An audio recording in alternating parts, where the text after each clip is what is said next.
Muy bien, Hechos capítulo 3, hemos recién comenzado nuestra serie Enviados en el libro de los Hechos. Y en resumen, lo que hemos visto es que Jesucristo ha resucitado de entre los muertos después de 3 días de estar muerto y estar en la tumba. Jesucristo se ha presentado ante sus discípulos y los ha hecho apóstoles al enviarlos a predicar el evangelio. La promesa de Dios en cuanto al Espíritu Santo se ha cumplido y el poder del Espíritu Santo ha descendido sobre los apóstoles, y ahora ellos tienen ese poder que Jesús les dijo que esperaran para poder ir y ser testigos para Él en Jerusalén, en Judea, en Samaria y hasta lo último de la tierra. Los discípulos se congregaron en el aposento alto, estaban orando, esperando la promesa, la recibieron e inmediatamente se hizo ver el poder del Espíritu Santo al salir Pedro y los demás discípulos a predicar el evangelio, y a las personas que estaban ahí celebrando el Pentecostés escucharlo cada uno en su propia lengua, las grandes maravillas que Dios había hecho. ¿Sí? Pedro predica poderosamente la palabra y 3,000 personas se convierten en un día. Si pasa el tiempo, los apóstoles siguen con su costumbre de ir al templo a orar 3 veces al día como lo hacían antes, porque el hecho de haber recibido y creído en Jesucristo no les ha quitado las costumbres del judaísmo que todavía estaban de acuerdo a lo que la palabra de Dios decía. Simplemente les había ayudado a ver con claridad lo que la palabra de Dios decía. Y en el capítulo 3, comenzando con el versículo 1, llegan a una de las puertas del templo que se llama La Hermosa y se encuentran con un hombre que es cojo, y se nos dice que es cojo de nacimiento. El cojo está ahí porque ahí lo pone su familia para pedir limosnas todos los días, y Pedro y Juan, dirigidos por el Espíritu Santo, lo ven. Pedro abre la boca y le dice: oro y plata no tengo, pero lo que tengo te lo doy. En el nombre de Jesucristo de Nazaret, levántate y anda. ¿Y qué fue lo que sucedió? Se levantó, se puso de pie y entró al templo brincando y dando saltos y alabando al Señor. Y me imagino yo que el cojo, después de haber estado ahí durante tanto tiempo y después de no haberse podido mover desde el nacimiento por su enfermedad, me imagino que no solamente anduvo brincando en el lugar en el que estaba y para enfrente y para atrás, sino que se agarró corriendo por todos lados y llegó hasta donde se llama el pórtico de Salomón. Y es ahí en donde seguimos hoy nuestro estudio en Hechos 3 y el versículo 11. Hechos 3, versículo 11. Y ahí se nos dice que mientras el cojo que había sido sanado no soltaba a Pedro ni a Juan, todo el pueblo fue al pórtico llamado de Salomón y sin salir de su asombro se acercó a ellos. ¿Quién se acercó a ellos? Todo el pueblo se acercó a ellos. Estaban asombrados de lo que estaban viendo y todo el pueblo se reunió y se acercó a ellos. Versículo 12 dice: cuando Pedro los vio, les dijo: varones israelitas, ¿qué es lo que les asombra? ¿Por qué nos ven como si por nuestro poder o piedad hubiéramos hecho que este hombre camine? Note Pedro aquí de nuevo. Sí, Pedro se le presenta la oportunidad de predicar el evangelio y Pedro, ni tardo ni perezoso, inmediatamente empieza a abrir la boca acerca de las maravillas que Dios ha hecho. Y lo que quiere decirles es explicarles que no es que ellos tengan ningún poder para hacer alguna de estas cosas, sino que es en el nombre de Jesús que lo va a hacer, que va a predicar más adelante. El público está aquí atento a lo que Pedro diga. El público aquí está interesado en lo que Pedro va a decir. El público aquí está tratando de entender lo que acaban de ver suceder delante de ellos y están a punto de escuchar la predicación. Están a punto de escuchar la explicación de lo que sucedió. Y de nuevo, Pedro aquí, aquel Pedro temeroso, aquel Pedro que había negado al Señor, aquel Pedro que siempre abría la boca pero para decir cosas que quizás no debía haber dicho, aquel Pedro que fue reprendido por el Señor en algunas ocasiones, ahora está listo, está preparado para predicarle a quien esté interesado en escuchar las buenas nuevas del Evangelio de Jesucristo, predicando su nombre. Pablo, muchos años después, escribiendo a su hijo en la fe Timoteo, le da este consejo en 2 de Timoteo capítulo 4 versículos 1 y 2, en donde le dice: te encargo delante de Dios y del Señor Jesucristo quien juzgará a los vivos y a los muertos en su manifestación y en su reino, que prediques la palabra, que instes a tiempo y fuera de tiempo, redarguye, reprende, exhorta con toda paciencia y doctrina, que quiere decir enseñanza. Noten lo que Pablo le dice a Timoteo aquí: predica la palabra, insta a tiempo y fuera de tiempo. Digo, yo nada más conozco dos tiempos: a tiempo y fuera de tiempo. Y todo el tiempo que hay entre los dos está en uno de esos dos lados. Lo que quiere decir que los apóstoles tenían que estar preparados para predicar el evangelio en cualquier tiempo. Y si nosotros, como nuestra serie lo dice, hemos reconocido que, o el título de nuestra serie lo dice, hemos reconocido que también nosotros somos apóstoles, en el sentido de que hemos sido enviados a predicar el evangelio, entonces nosotros también tenemos que estar listos en todo tiempo para que toda persona que Dios envía a nosotros para escuchar ese mensaje de nosotros pueda recibirlo. Pero tenemos que estar conscientemente siempre predispuestos a que cuando se nos presente la oportunidad vamos a hablar de Jesús, vamos a predicar su nombre, le vamos a dar testimonio a la gente que tiene contacto con nosotros. Ahora, otra cosa que les dice aquí es: ¿por qué están asombrados? ¿Qué es lo que les está asombrando? Esta clase de cosas ha estado sucediendo en el área de Galilea, de Judea y aquí en Jerusalén por los últimos 3 años y medio. Jesucristo anduvo en ese mismo lugar. Jesucristo anduvo en Jerusalén sanando gente con manos tiesas, cojos, ciegos, mudos. Anduvo hasta resucitando gente. Jesús anduvo haciendo milagros como ese y les está preguntando: ¿por qué es que se asombran ahora? Ahora, una nota curiosa aquí. Se nos dice que este hombre cojo había nacido cojo. Y se nos dice que había sido puesto por su familia en esa puerta, la hermosa, por mucho tiempo.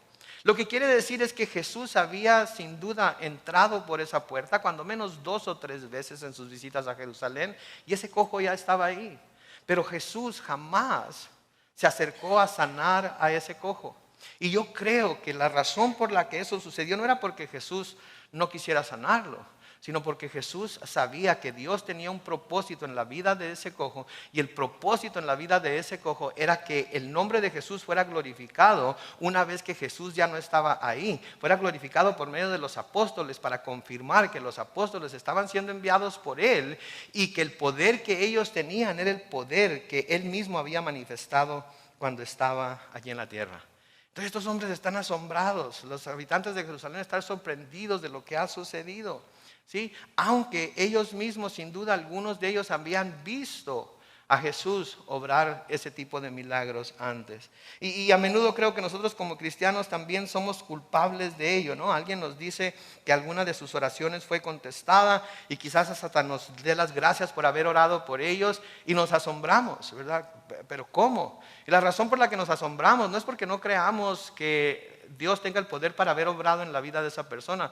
Nos asombramos porque se nos había olvidado orar por ese hermano o por esa hermana y por la petición que nos habían presentado, y sin embargo Dios honró la fe de ellos, la fe de otros cristianos que hubieran estado orando por ella o él, y nosotros estamos ¿cómo sucedió eso? ¿Verdad? Pero debemos de estar conscientes de que cada vez que vamos a Dios en oración tenemos que, una vez que decimos amén, tenemos que esperar que su poder se va a manifestar de una manera o de otra.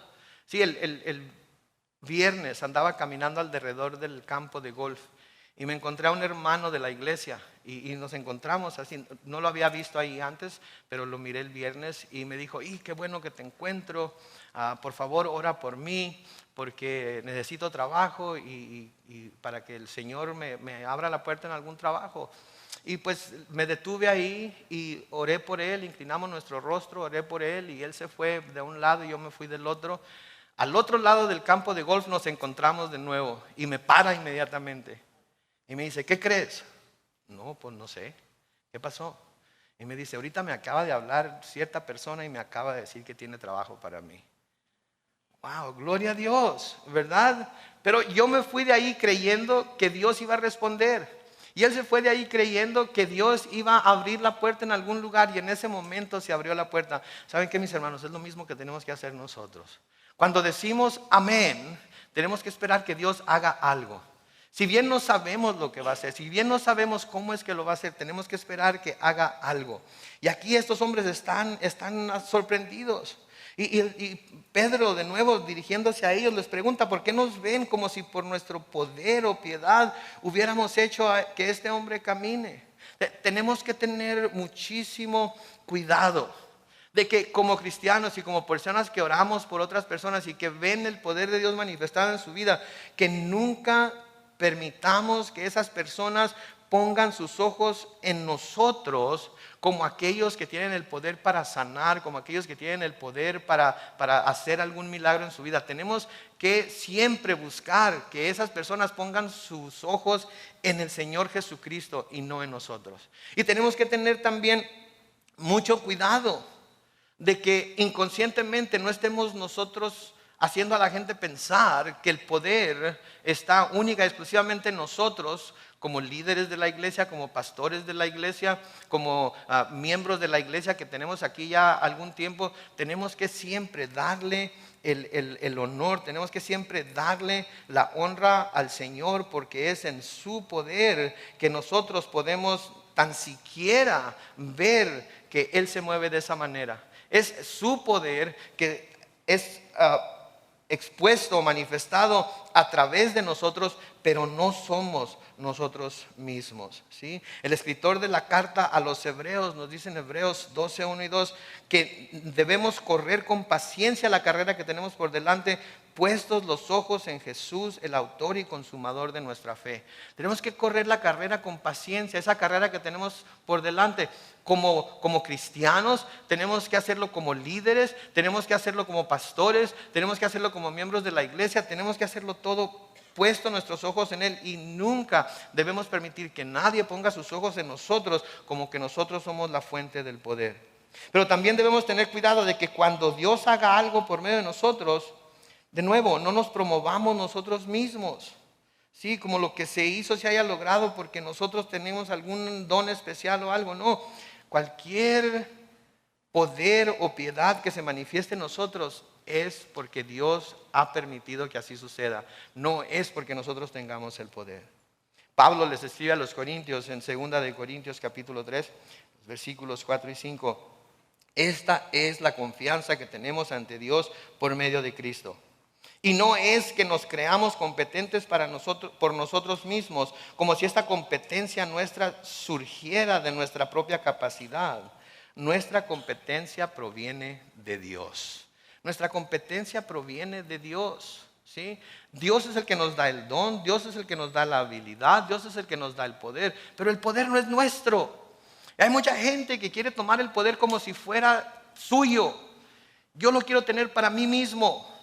Aquí voy a estar al frente después del servicio para orar por todos los enfermos, para orar por todos los que tengan problemas. No, por eso nosotros cuando les pedimos que pasen al frente si necesitan oración, hay varios hermanos aquí al frente que pueden orar por ustedes, porque el poder no es mío, el poder no es de ellos, el poder es de Dios, y nuestra fe juntamente con la fe de ustedes trabaja en conjunto para que Dios se mueva en la manera en que Él quiere moverse. Amén. En el versículo 13 sigue diciendo aquí Pedro: el Dios de Abraham, de Isaac y de Jacob, que es el Dios de nuestros antepasados, y note que los incluye a ellos, nuestros antepasados, ha glorificado a su Hijo Jesús, a quien ustedes entregaron y negaron delante de Pilato, cuando éste ya había resuelto ponerlo en libertad. Noten aquí que Pedro les señala que el Dios al que ellos dicen adorar, el Dios al que ellos dicen servir, el Dios al que ellos dicen conocer y del cual dicen estar siguiendo la ley, ese mismo Dios fue el que ha glorificado y ha reconocido a Jesús como su Hijo y ha honrado su nombre, Jesús, llevando a cabo este milagro. Es por medio de Dios y es por medio de su Hijo, a quien Él glorificó, a quien ustedes rechazaron, a quien ustedes no quisieron, a quien ustedes de hecho sentenciaron a muerte. Es por ese nombre glorioso que esto se ha llevado a cabo. Y esto fue exactamente lo que Jesucristo les prometió a sus discípulos cuando aún estaba con ellos. Todo lo que Jesús les había dicho a sus discípulos en sus enseñanzas, todas las cosas de los que los había prevenido, ahora se están llevando a cabo. Y estoy seguro que por el poder del Espíritu Santo ellos estaban acordando. Me acuerdo cuando Jesús dijo esto, me acuerdo cuando nos enseñó acerca de este tema, me acuerdo cuando nos habló acerca de cuando sucediera esto, lo que teníamos que hacer. Y ¿saben qué? Nosotros también tenemos que tener las enseñanzas de la palabra, las enseñanzas de nuestro Señor Jesucristo guardadas en nuestro corazón, para que cuando estemos pasando por las mismas situaciones por las que pasan los discípulos, por las que pasan los apóstoles y por las que pasó Jesús, nos acordemos de las promesas que Él nos ha dado a través de su palabra, y de hecho podamos orárselas a Él para que Él intervenga en nuestra vida. El apóstol Juan, en Juan capítulo 14, los versículos 11 al 14, Jesús hablando aquí dice: créanme que yo estoy en el Padre y que el Padre está en mí. De otra manera, créanme por las obras mismas. De cierto les digo, el que cree en mí hará también las obras que yo hago, y aún mayores obras hará, porque yo voy al Padre. Y todo lo que pidan al Padre, noten, en mi nombre lo haré, para que el Padre sea glorificado en el Hijo. Si algo piden, de nuevo, en mi nombre, yo lo haré. Si algo piden en mi nombre, yo lo haré. Ahora, aquí tenemos que detenernos un poco y hablar un poco acerca del nombre de Jesús, porque mucha gente toma el nombre de Jesús como una palabra mágica. Sí, mucha gente toma el nombre de Jesús como algo misterioso. Mucha gente toma el nombre de Jesús como que el nombre de Jesús tiene el poder, y no es así. El nombre de Jesús no es, o pronunciar el nombre de Jesús no es como pronunciar abracadabra. Sí, pronunciar el nombre de Jesús no es como decir una palabra mágica y lo que estamos pidiendo se va a hacer automáticamente. No, pronunciar el nombre de Jesús es pronunciar su carácter mismo, es recordar la autoridad que ese nombre da, y la autoridad que ese nombre da es la autoridad de Dios mismo, pero no es algo que podemos usar a nuestro antojo, como frotar la lámpara de Aladino para que Él nos cumpla nuestros deseos. O 3 deseos, o 2 deseos, o 1 deseo. Él va a responder al nombre de Jesús, no porque nosotros lo decimos. Él va a responder al nombre de Jesús porque Él prometió que lo que pidiéramos en su nombre, Él lo iba a hacer. Pero tiene que ser, de acuerdo, como nos dice el mismo apóstol Juan en primera de Juan, de acuerdo a su voluntad. Debemos creer que vamos a recibirlo, pero luego debemos de meditar: ¿esto será de acuerdo a la voluntad de Dios? ¿Verdad? Y a veces pensamos: estoy seguro que esto es acerca de la voluntad de Dios. Estoy seguro que Él no quiere que sufra. Estoy seguro que Él no quiere que tenga carencias. Estoy seguro que Él no quiere que esté enfermo. Estoy seguro que Él quiere que esté más delgado. Estoy seguro que Él quiere que sea más rico. Porque todas esas cosas son buenas para nosotros. Pero ¿saben qué? ¿Qué tal si esa no es la voluntad? ¿Qué tal si la voluntad de Dios es manifestar su poder a través de nuestra enfermedad? ¿Qué tal si la voluntad de Dios es manifestar su provisión sobrenatural para nosotros en medio de nuestra necesidad? ¿Qué tal si la voluntad de Dios es manifestar su fidelidad hacia nosotros estando con nosotros en medio de la prueba? Tenemos entonces que tener mucho cuidado de no querer usar el nombre de Jesús como una palabra mágica por medio de la cual estamos obligando a Dios a hacer lo que nosotros queremos, y no darle a Él el lugar que Él debe tener como Dios soberano, creador de cielos y tierra, que puede decidir de acuerdo a como Él quiera manifestarse en nuestras vidas. ¿Escucho algún amén por ahí? Muy bien, gloria a Dios. Sí, entonces, el Señor mismo les prometió que esto iba a suceder, y saben que la promesa es para nosotros también. Solamente que tenemos que creer que el Señor hará por medio de nosotros lo que prometió hacer y actuar sobre esa promesa. Y luego estar listos para dar toda la gloria a Él, porque es en su nombre y es para la gloria de Dios que todos los milagros que se hacen en nuestra vida y todos los milagros que nosotros llegásemos a hacer en las vidas de otros por el poder de Dios, es para la gloria de Dios. Por eso Dios exaltó a Jesucristo, nos dice la palabra, hasta lo sumo. En Filipenses 2, versículos 9 al 11 leemos lo siguiente: por lo cual Dios también lo exaltó hasta lo sumo, hablando de Jesús, y le dio un nombre que es sobre todo nombre, para que en el nombre de Jesús se doble toda rodilla de los que están en los cielos y la tierra y debajo de la tierra, y toda lengua confiese que Jesucristo es el Señor. ¿Para qué? Para la gloria de Dios el Padre. Entonces, las cosas piadosas que logramos hacer, las cosas milagrosas que pudiéramos hacer en el nombre de Jesús, las hacemos para la gloria de Dios el Padre y no para nuestra propia gloria, sino para que nosotros seamos exaltados, no para que nosotros seamos vistos como alguna persona especial que tiene un don especial de Dios, sino para que el nombre de Cristo sea exaltado sobre todo nombre. De manera que aun cuando Dios haga milagros a través de nosotros, nos humillamos, nos bajamos, nos ponemos hasta lo más sumiso posible para que la gloria sea de Dios y no nuestra. Porque Dios no comparte su gloria con nadie. ¿Sí? Y tenemos que estar completamente seguros que en todo lo que hacemos la gloria es dada a Dios. El versículo 14 de Hechos 13 sigue diciendo: pero ustedes, Pedro aquí hablando con la multitud que se juntó a su alrededor, pero ustedes negaron al santo y justo y pidieron que se les entregara un homicida. Fue así como mataron al autor de la vida, a quien Dios resucitó de los muertos. Y luego lo que dice al final ahí dice: de esto nosotros somos testigos.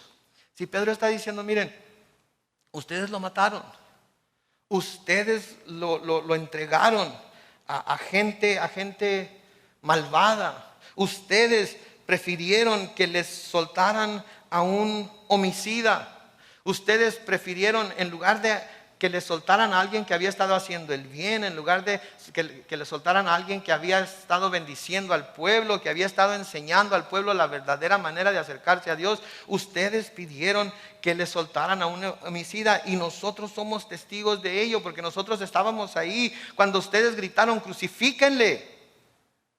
Nosotros estábamos presentes, nadie nos lo dijo, no nos contaron que así había sucedido, nosotros estábamos ahí, ¿sí? Como dice Juan en primera de Juan 1, lo que hemos oído y lo que hemos visto con nuestros ojos, lo que hemos contemplado, eso es de lo que damos testimonio. Y eso es lo que Pedro les está diciendo ahí.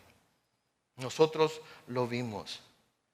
Y recordamos que esto fue lo que pasó cuando Pilato casi les ruega que le permitan poner en libertad a Jesús. Les dice: tengo a este asesino, tengo a este ladrón y tengo a Jesús de Nazaret. ¿A quién quieren que les suelte? En Mateo capítulo 27, los versículos 21 al 26, se nos dice que el gobernador les preguntó: ¿cuál de los dos quieren que les suelte? Y ellos dijeron: a Barrabás. Versículo 22 dice: Pilato les preguntó: ¿qué debo hacer entonces con Jesús, al que llaman el Cristo? Y todos le dijeron: que lo crucifiquen. El gobernador les dijo: pero ¿qué mal ha hecho? Pero ellos gritaban aún más y decían: que lo crucifiquen. Al ver Pilato que no conseguía nada, sino que se armaba más alboroto, tomó agua y se lavó las manos en presencia del pueblo y dijo: allá ustedes, yo me declaro inocente de la muerte de este justo. Y todo el pueblo respondió: que recaiga su muerte sobre nosotros y sobre nuestros hijos.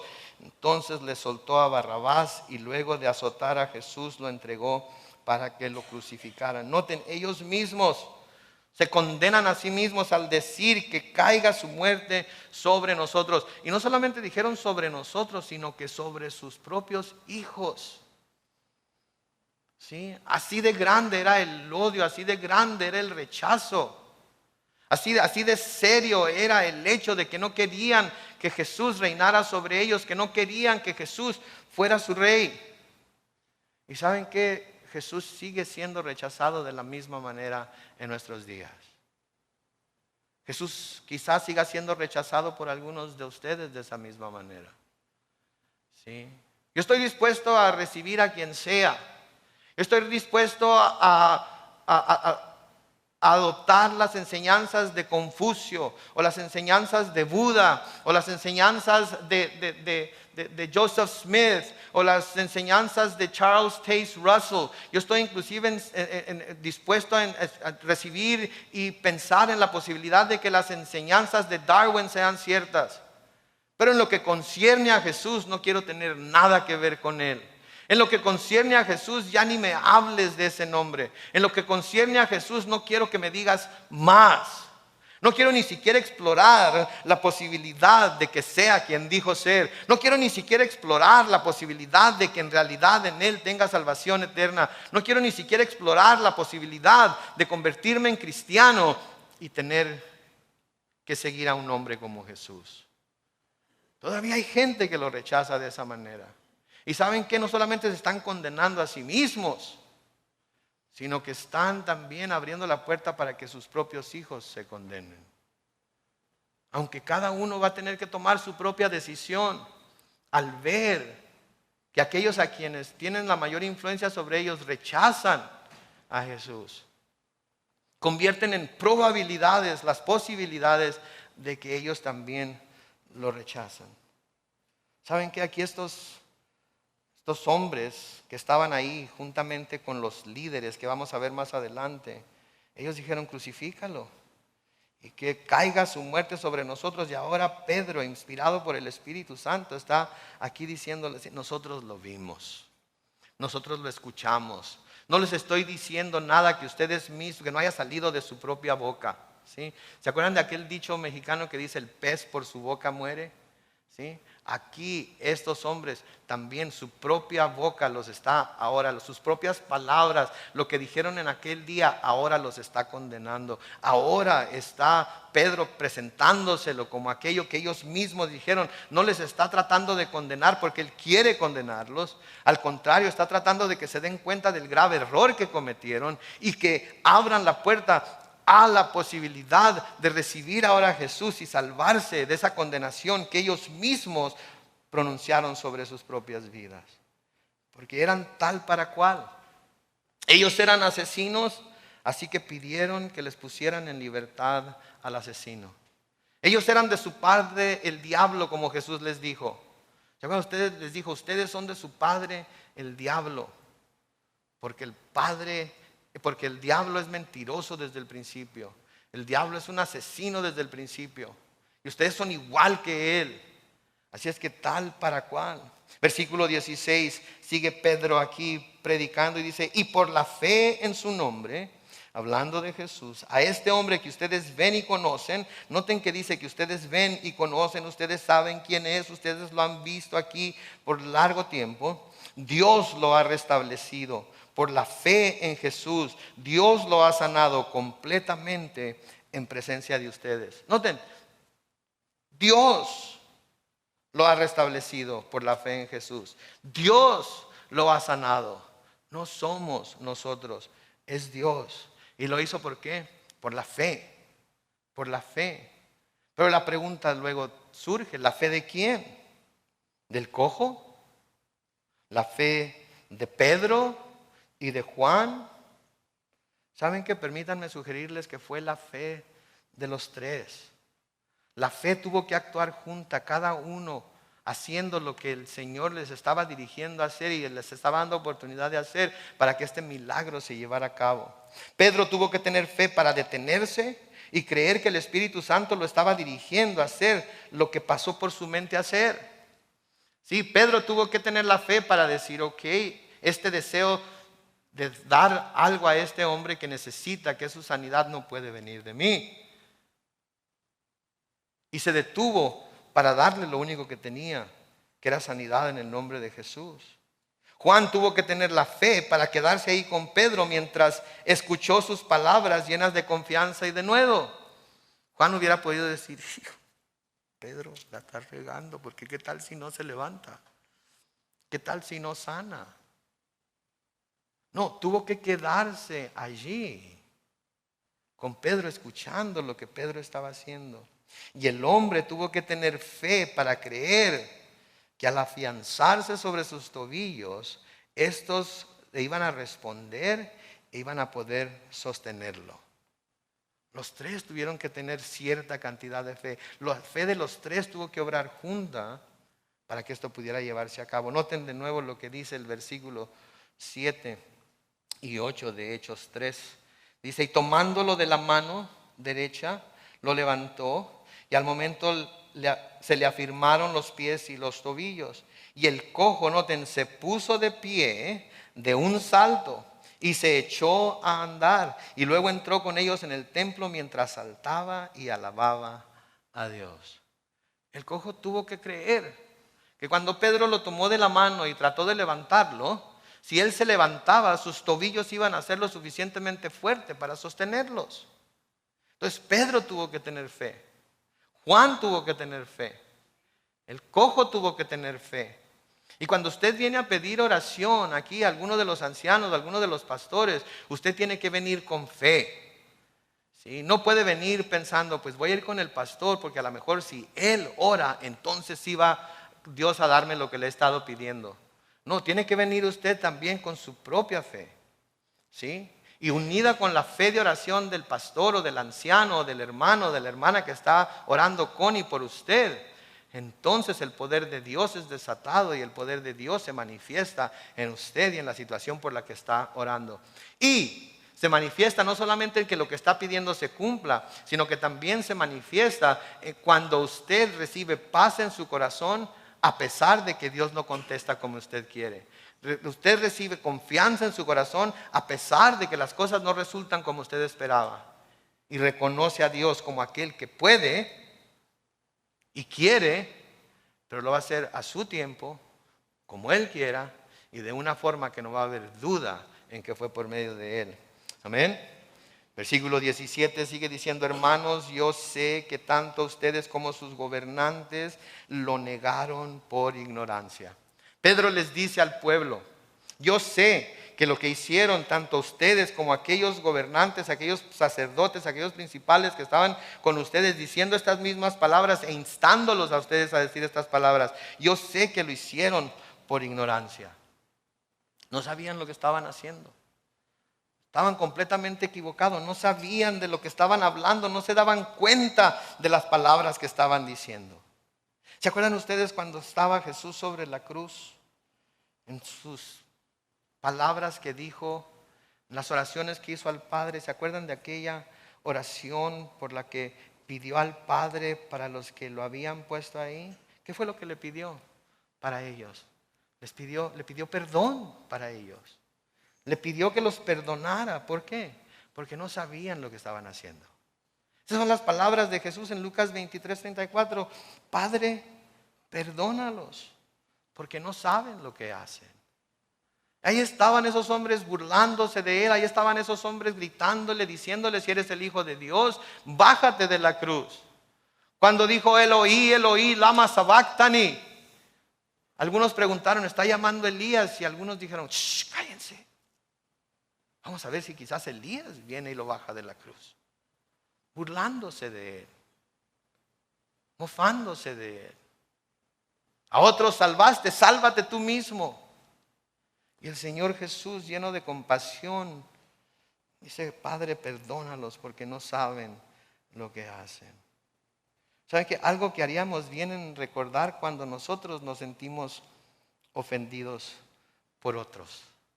Cuando nosotros nos sentimos ofendidos por algo que se dice acerca de nosotros o algo que se hace contra nosotros, ¿sí? Deberíamos decir: Padre, perdónalos, no saben lo que dicen, no saben lo que están haciendo. Y aun cuando lo supieran, debemos de buscar ser como nuestro Señor Jesucristo y adoptar esta misma postura de nuestro Señor delante del Padre y perdonarles y seguir amándoles y seguir sirviéndoles, porque eso es lo que Jesús hace con nosotros, ¿no es cierto? Aun cuando nosotros a veces somos tan malos con Él, Él sigue siendo bueno con nosotros. Nosotros debemos de adoptar esta misma postura. Nosotros debemos de tener este mismo corazón. Pablo nos dice en Romanos que no debemos de ser vencidos por el mal, sino que nosotros venzamos al mal, ¿con qué? Con el bien. Nos dice que amemos a nuestros enemigos, que oremos por los que nos persiguen y nos ultrajan, que si tienen hambre les demos de comer y si tienen sed les demos de beber. Cosa más difícil, caballero, ¿no es cierto? Nosotros queremos venganza, nosotros queremos que sufran igual que nosotros y si se puede un poquito más todavía. Pero eso no es lo que Dios nos enseña, eso no es lo que nuestro Jesús vino a manifestar a través de su vida. Él aún en la cruz dice, Padre, perdónalos porque no saben lo que hacen. Sí, Juan nos dice en Juan 1 que Jesús vino a los suyos, pero los suyos no le recibieron. ¿Y por qué no le recibieron? Por falta de conocimiento de Dios y de su plan en realidad. Del verdadero plan de Dios, por falta de conocimiento de cómo Dios iba a reconciliar no solamente a Israel, sino a todo el mundo consigo mismo, que era por medio de Jesús. El profeta Isaías dice en Oseas en Oseas 4:6 dice, mi pueblo ha sido destruido porque le faltó conocimiento.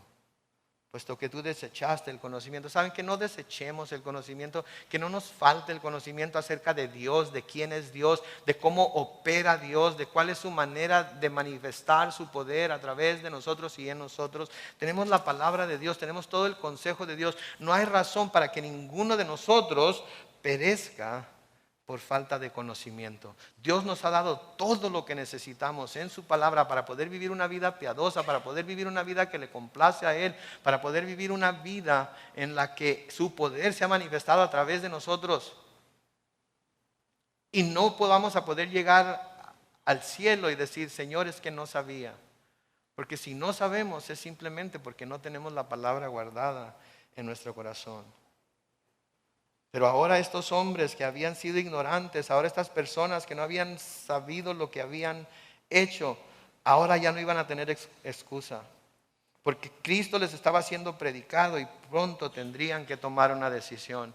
Y saben que si hay aquí entre nosotros hoy personas que no hayan sabido acerca de Cristo, que no hayan sabido acerca de su deseo de perdonarles, acerca de su deseo de redimirlos, acerca de su deseo de bendecirlos, hoy están recibiendo esas nuevas, hoy están recibiendo ese mensaje y ustedes también van a tener que tomar una decisión, así como estos hombres tuvieron que tomarla.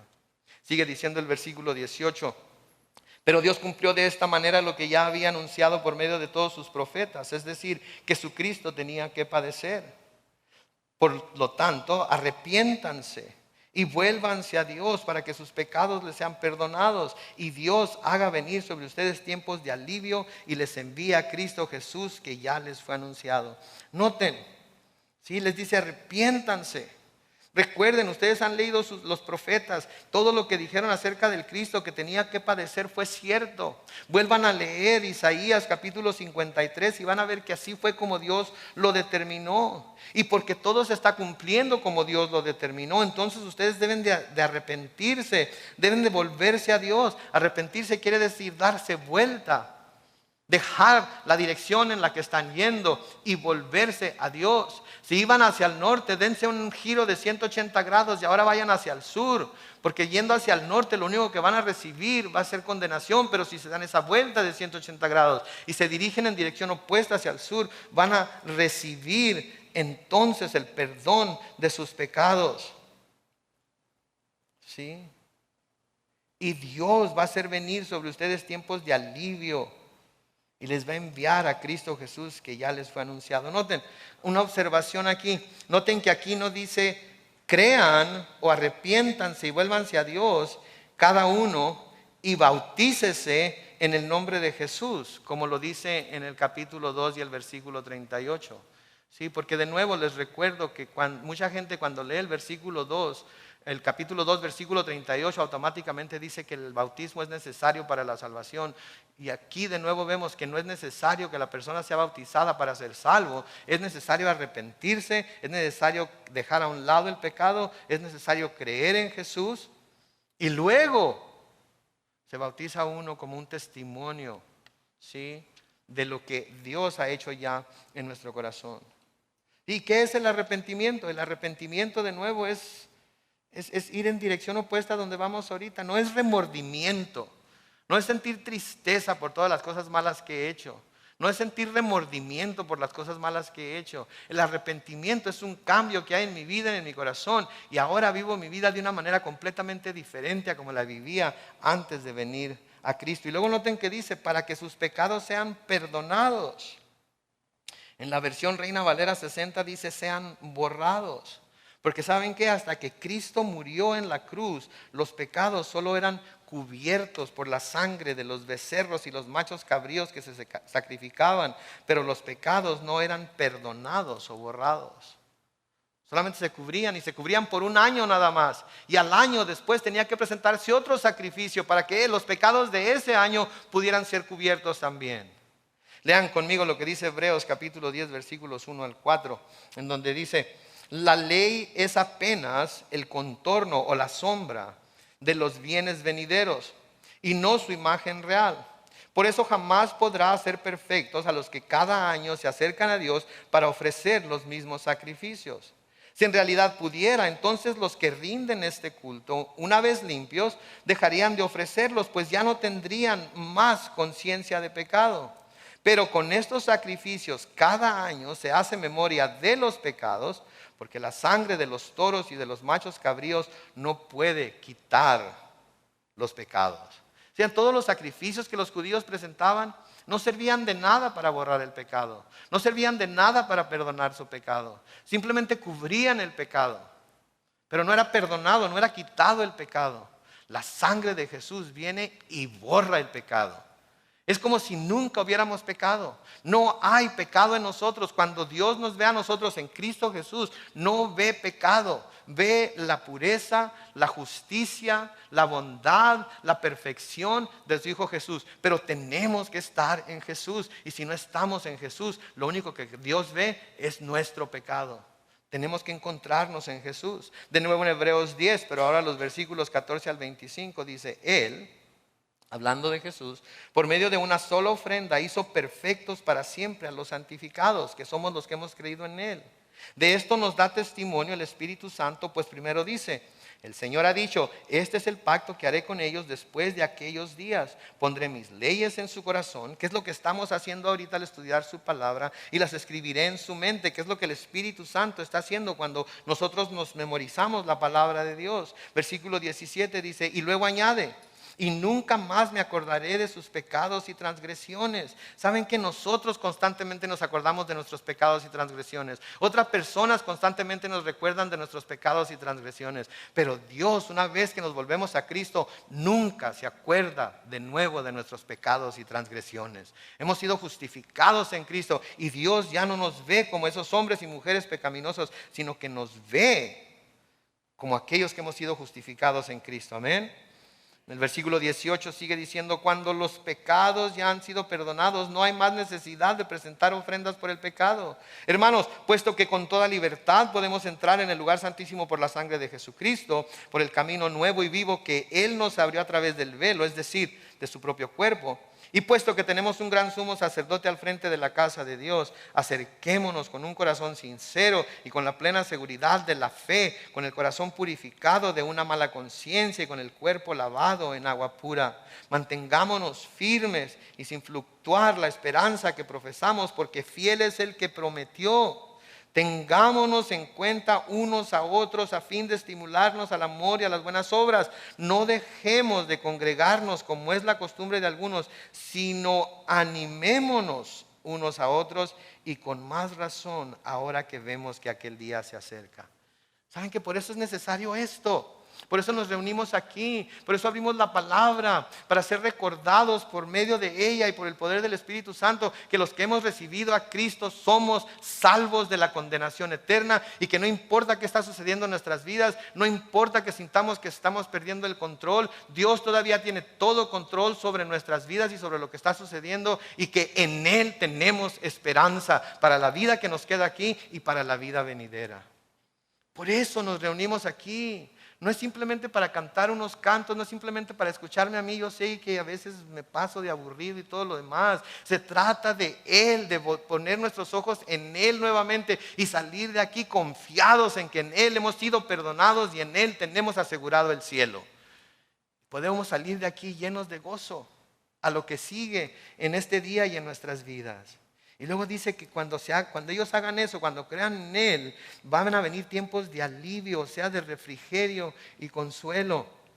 Y lo que eso quiere decir, con lo que quiere decir Pedro, con eso, es que el Señor, Dios, les va a enviar a Cristo Jesús que ya les fue anunciado. En otras palabras, apúrense a creer para que venga Jesucristo de nuevo. Sí, porque el Señor no quiere que nadie se pierda. ¿No es cierto? Es lo que nos dice Pedro en 2 de Pedro 3:9. El Señor no se tarda para cumplir su promesa como algunos piensan, sino que nos tiene paciencia y no quiere que ninguno se pierda, sino que todos se vuelvan a Él. El Señor está esperando que ese último creyente, esa última persona, que Él sabe quién va a ser esa persona, venga a Él, venga a los pies de Cristo. Y en cuanto esa persona venga, que nosotros no sabemos quién es, pero Él sí sabe, ¿saben qué va a suceder? Cristo viene de nuevo por su iglesia. Cristo viene por nosotros. Cristo nos arrebata y nos lleva al cielo. ¿Quién es esa persona? Yo no sé.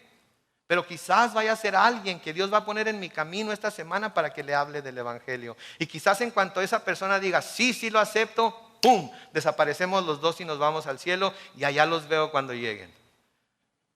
Quizás vaya a ser la persona que Dios va a poner en su camino esta semana. Quizás vaya a ser la persona que usted va a ir a visitar a la casa de su familiar o al hospital o con la que está trabajando, que tiene ahí un lado y que nunca le ha predicado el Evangelio. Por eso debemos estar listos siempre como Pedro para predicar el Evangelio, porque no sabemos quién es esa última persona. Y cuando esa última persona crea, entonces seremos arrebatados y entonces seremos llevados al cielo. Amén. Así es que esta semana predíquenle a quien se les ponga enfrente. Amén. Porque a lo mejor esa es la persona que el Señor está esperando.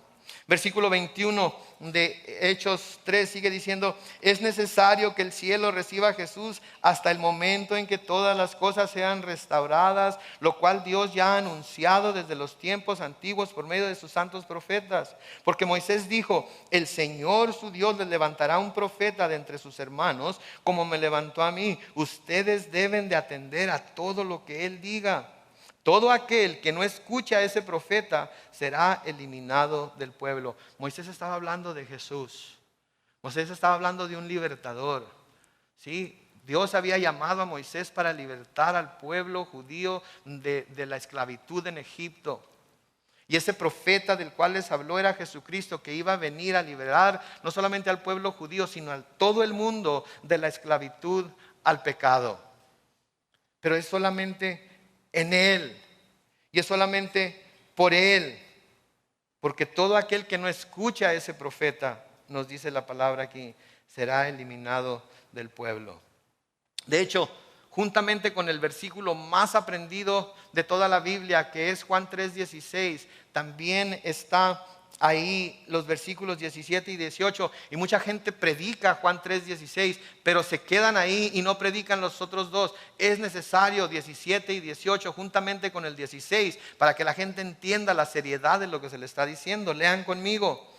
Juan 3:16 dice: porque de tal manera amó Dios al mundo, que ha dado a su Hijo unigénito, para que todo aquel que en Él cree no se pierda, sino que tenga vida eterna. ¿Quién dice amén? Gloria a Dios. Pero luego dice el versículo 17: porque Dios no envió a su Hijo al mundo para condenar al mundo, sino para que el mundo sea salvo por Él. ¿Quién dice amén? Pero luego viene el versículo 18 y dice: el que en Él cree no es condenado, pero el que no cree ya ha sido condenado, porque no ha creído en el nombre del unigénito Hijo de Dios. ¿Se fijan ustedes la seriedad de eso? Es hermoso el versículo 16, todos lo tenemos memorizado. Es hermoso el versículo 17, saber que Jesús no vino a condenar al mundo, sino para que el mundo sea salvo por Él. Pero es peligroso no predicar también el versículo 18, que dice que el que no ha creído en el nombre del unigénito Hijo de Dios ya está condenado. No hay necesidad de que haga nada malo. No hay necesidad de que haga algo más. No hay necesidad de que su vida sea peor de lo que es ahorita. No hay necesidad de ser más pecaminoso. No hay necesidad de ser asesino. No hay necesidad de ser más ladrón. No hay necesidad de ser más fornicario o más adúltero. No hay necesidad de ser más borracho. No hay necesidad de ser más lo que quieran ponerle. Ya está condenado. Lo único que falta es que la sentencia se pase. Lo único que falta es que la sentencia se dicte.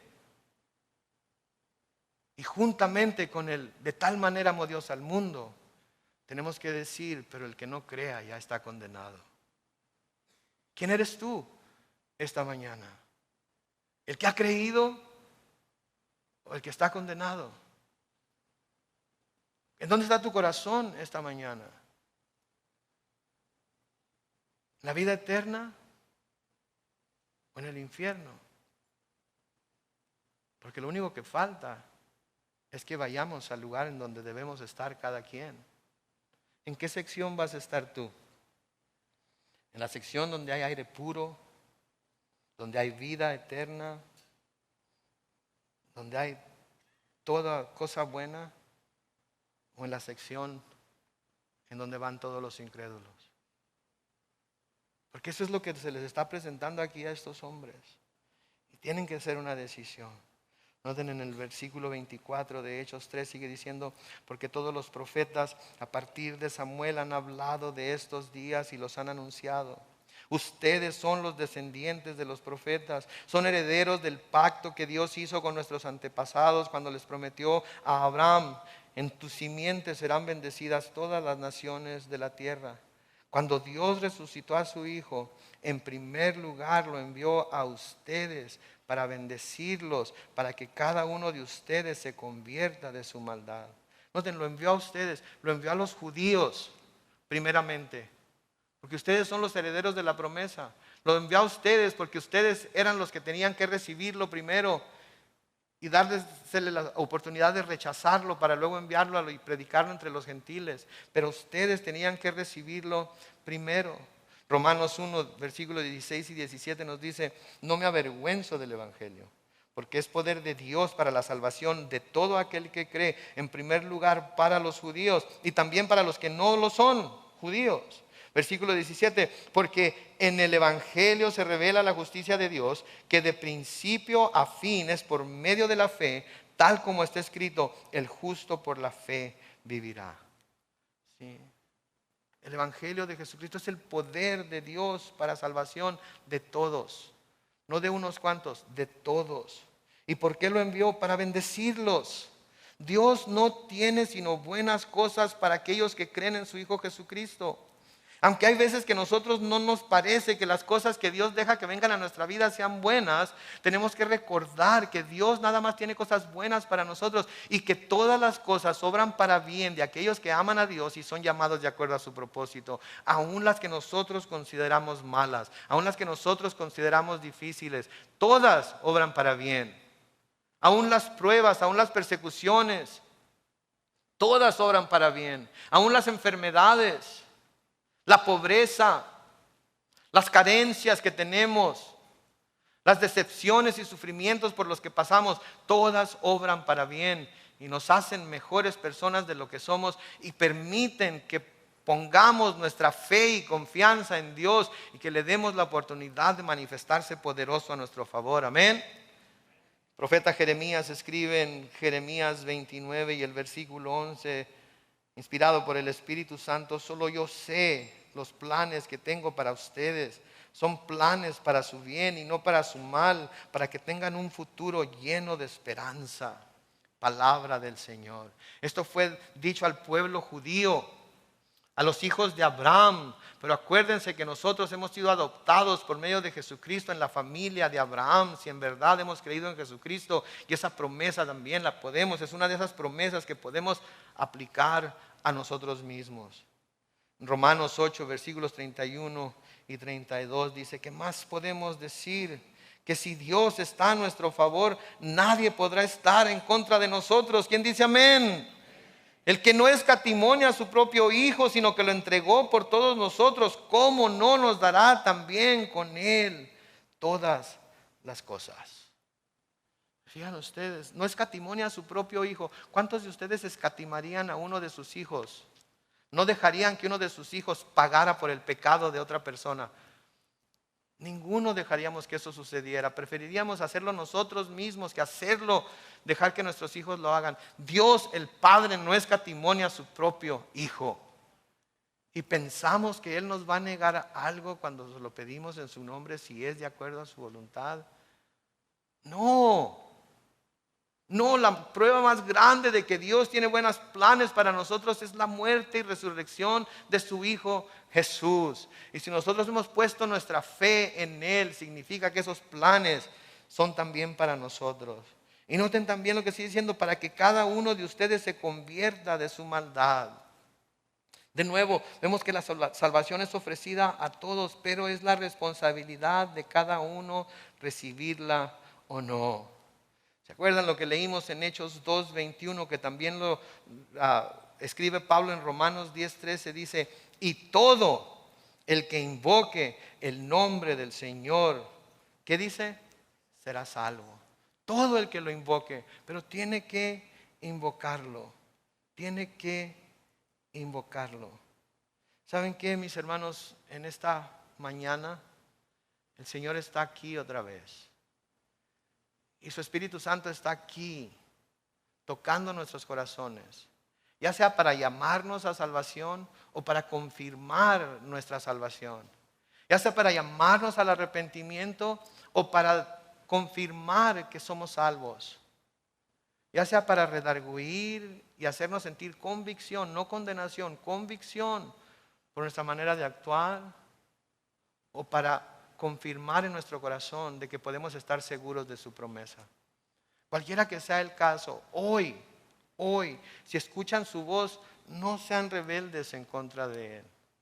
Si el Señor está confirmando su salvación, si el Señor está confirmando el perdón de sus pecados, si el Señor está confirmando que usted es de Él, dele gracias a Dios. E invoque su nombre para que Él siga haciéndolo. No solamente hoy, sino a través de toda esta semana que sigue, en donde quiera que vaya, con quien quiera que va a hablar, en lo que sea que vaya a hacer. Que el Señor una vez más le confirme esa salvación. Si no es salvo, también invoque su nombre y será salvo. No hay duda. No hay por qué titubear, no hay por qué dudarlo. Él lo ha dicho así. Y si Él lo ha dicho, Él lo va a cumplir. Y si nos hemos apartado de Dios por alguna razón, si no hemos caminado con Él como deberíamos de caminar, si no hemos tomado en serio nuestro mandamiento, nuestro mandato de que somos enviados a predicar el Evangelio, entonces tomémoslo en serio hoy. Y encomendémonos a Él para que Él traiga tiempos de alivio y de refrigerio a nuestras vidas. Todos necesitamos ser aliviados y refrescados constantemente, ¿no es cierto?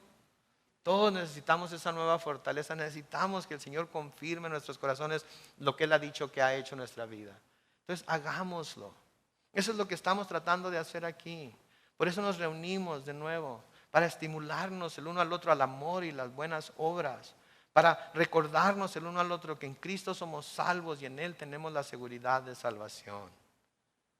Y espero que todo mundo salga de aquí hoy con esa confirmación en su corazón y que todos podamos salir de aquí con ese nuevo compromiso a llevar estas buenas nuevas del Evangelio a todos aquellos que no lo conocen. ¿Y saben qué? Yo no sé, Dios sabe. Pero quizás Dios vaya a poner, y yo sé que lo tomamos a la ligera cuando los pastores decimos algo como lo que voy a decir ahorita, lo tomamos a la ligera como, no creo. Pero ¿qué tal si Dios pone a esa última persona que va a creer delante de usted para que usted le predique el Evangelio y en cuanto esa persona crea nos vamos todos? ¿Qué tal? Tenemos que salir de aquí pensando que ese puede ser el caso, porque si salimos de aquí pensando que ese puede ser el caso, ¿cuántas personas vamos a dejar que nos pasen por enfrente sin cuando menos darles un tratado evangelístico o cuando menos decirle Cristo te ama o Cristo te quiere salvar o déjame orar por ti? No dejaríamos pasar a nadie. Sí, pero estamos demasiado ocupados a veces, demasiado entretenidos con tantas otras cosas. El Señor nos tiene aquí con el propósito de que llevemos el Evangelio de Jesucristo a toda criatura. Mientras haya aliento de vida en nuestro cuerpo, hay que hacerlo. Hay que cumplir con su mandato. Hay que recordar que hemos sido enviados por Él a hacer esta obra. Amén.